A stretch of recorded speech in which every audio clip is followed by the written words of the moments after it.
Voter പട്ടിക ക്രമക്കേടിൽ അന്വേഷണമുണ്ടാകില്ലെന്ന് തെരഞ്ഞെടുപ്പ് commission. പകരം രാഹുൽ ഗാന്ധി വോട്ടർമാരുടെ സ്വകാര്യത ലംഘിച്ചുവെന്നാണ് കമ്മീഷന്റെ വാദം.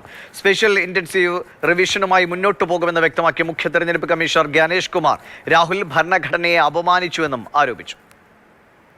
वैसे वैसे लोग शहर छोड़ के भी दूसरे शहरों में भी जाते हैं, तो जब वो यहाँ रहने लग जाते हैं तो उनका वोट यहाँ भी बन जाता है. तो इस तरह से करते करते एक व्यक्ति के जाने या अनजाने में कई जगह वोट रह गए. तो मतदाता सूची को शुद्ध करने के लिए इन्यूमरेशन फॉर्म एकमात्र रास्ता रह जाता है. तो एक ही तरीका है कि उसके लिए इन्यूमरेशन फॉर्म जारी किए जाएं और एक व्यक्ति एक बार में एक ही इन्यूमरेशन फॉर्म भरेगा, जिससे कि मतदाता सूची का शुद्धिकरण भी होगा. अगर उनका नाम गलत लिख गया है तो वो भी वो सही कर सकते हैं. अगर उनकी फोटो ठीक नहीं है तो वो भी सही कर सकते हैं. अगर उनका पता ठीक नहीं है, माता पिता का नाम ठीक नहीं है, तो वो भी ठीक कर सकते हैं. രാഹുൽ ഗാന്ധിയുടെ ആരോപണങ്ങളെല്ലാം അടിസ്ഥാനരഹിതമാണെന്ന് തിരഞ്ഞെടുപ്പ് കമ്മീഷൻ വ്യക്തമാക്കിയിരിക്കുന്നു. ഈ ആരോപണങ്ങളെല്ലാം തന്നെ രാഷ്ട്രീയ പ്രേരിതം മാത്രമെന്ന് കമ്മീഷൻ വിലയിരുത്തുന്നതാണ് ഇന്നത്തെ പത്രസമ്മേളനത്തിൻ്റെ കാതൽ. രാഹുൽ ഗാന്ധി പറഞ്ഞതിലൊന്നും തന്നെ തെളിവില്ല. അതായത് തിരഞ്ഞെടുപ്പ് വിജയത്തെ ചോദ്യം ചെയ്യാൻ അതിനൊരു 45 ദിവസത്തെ സമയപരിധിയുണ്ട്.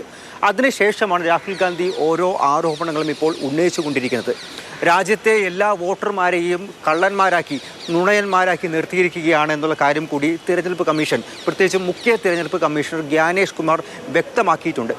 1.5 ലക്ഷം വോട്ടർമാർക്കെതിരെയാണ് രാഹുൽ ഗാന്ധി ആരോപണം ഉന്നയിച്ചിരിക്കുന്നത്. അതിൽ കർണാടകയിൽ മഹാദേവപുരയിൽ 1 ലക്ഷത്തിലധികമുണ്ട്, ബാക്കി മഹാരാഷ്ട്രയിലുമുണ്ട്. അങ്ങനെ വലിയൊരു ആരോപണം തന്നെ നിലനിൽക്കുന്നു. ഇവർക്കെല്ലാവർക്കുമെതിരെ ഏത് തരത്തിൽ നടപടിയെടുക്കണമെന്നാണ് തിരഞ്ഞെടുപ്പ് കമ്മീഷൻ ചോദിച്ചിരിക്കുന്നത്.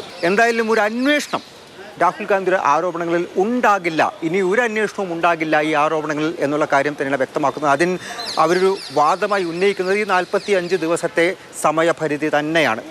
7 ദിവസത്തെ സമയം രാഹുൽ ഗാന്ധിക്ക് നൽകിയിട്ടുണ്ട്. 7 ദിവസത്തിനകം സത്യവാങ്മൂലം നൽകാം, തെളിവുകൾ നികത്താം.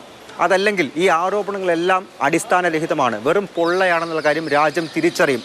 രാഹുൽ ഗാന്ധി പൊതുസമൂഹത്തോട്, വോട്ടർമാരോട് മാപ്പ് പറയേണ്ടി വരുമെന്നുള്ള കാര്യമാണ് തിരഞ്ഞെടുപ്പ് കമ്മീഷൻ വ്യക്തമാക്കിയിരിക്കുന്നത്.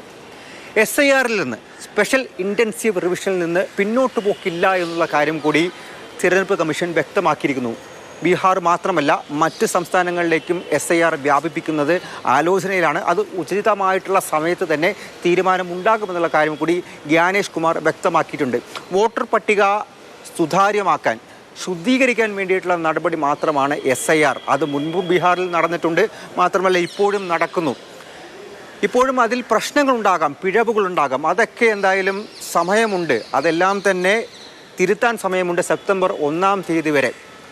ചുരുക്കം പറഞ്ഞാൽ രാഹുൽ ഗാന്ധിയുടെ ചോദ്യങ്ങളോട് കൃത്യമായിട്ടുള്ള മറുപടിയൊന്നും തിരഞ്ഞെടുപ്പ് കമ്മീഷൻ്റെ ഭാഗത്തില്ല.